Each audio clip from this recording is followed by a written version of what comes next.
Zee TV news కి స్వాగతం. కర్నూలు జిల్లా ఎమ్మిగనూరు పట్టణంలో స్థానిక ఎమ్మెల్యే డాక్టర్ బివి జయనాగేశ్వరరెడ్డి విస్తృతంగా పర్యటించారు. పట్టణంలోని 8వ వార్డులో నిర్వహించిన పలు అభివృద్ధి సంక్షేమ కార్యక్రమాల్లో ఆయన పాల్గొన్నారు. ఇందులో భాగంగా మొదటగా ఎంబీ చర్చిని సందర్శించిన ఎమ్మెల్యే అక్కడ జరిగిన ప్రత్యేక ప్రార్థనలో పాల్గొన్నారు. అనంతరం గత వైసీపీ ప్రభుత్వం హయాంలో అన్యాయానికి గురై ప్రాణాలు కోల్పోయిన వీధి సుబ్రహ్మణ్యం అలాగే డాక్టర్ సుధాకర్ చిత్రపటాలకు పూలమాల వేసి కొవ్వొత్తులు వెలిగించి ఘన నివాళులర్పించారు.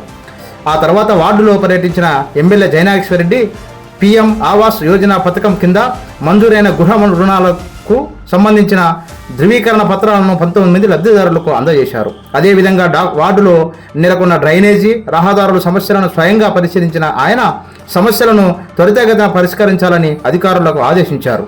ఈ సందర్భంగా ఎమ్మెల్యే డాక్టర్ బివి జయనాగేశ్వరరెడ్డి మాట్లాడుతూ గత వైసీపీ పాలనలో దళితులపై దాడులు, వేధింపులు విపరీతంగా పెరిగిపోయాయని మండిపడ్డారు. వైసీపీ ఎమ్మెల్సీ మాజీ డ్రైవర్ వీధి సుబ్రహ్మణ్యం మృతి, కోవిడ్ సమయంలో ప్రజా సమస్యలను ప్రశ్నించిన డాక్టర్ సుధాకర్పై జరిగిన వేధింపులే దళితులపై జరిగిన వ్యవస్థాగత అన్యాయాలకు నిదర్శనమన్నారు. మాటల్లో దళిత సంక్షేమం చెప్తూ చేతల్లో వారి హక్కులను కాలరాసేలా గత ప్రభుత్వం వ్యవహరించిందని వివరించారు. ప్రస్తుతం కూటమి ప్రభుత్వం ఎస్సీ, ఎస్టీ, బీసీ మరియు బలహీన వర్గాల అభ్యున్నతికి కట్టుబడి ఉందన్న ఆయన సామాజిక న్యాయం, సమాన అవకాశాల కోసం నిరంతరం కృషి చేస్తామని స్పష్టం చేశారు.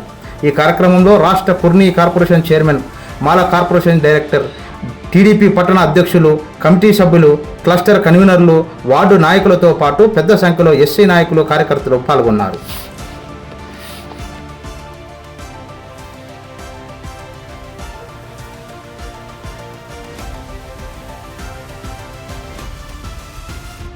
చూస్తూనే ఉండండి జీటీవీ న్యూస్ను.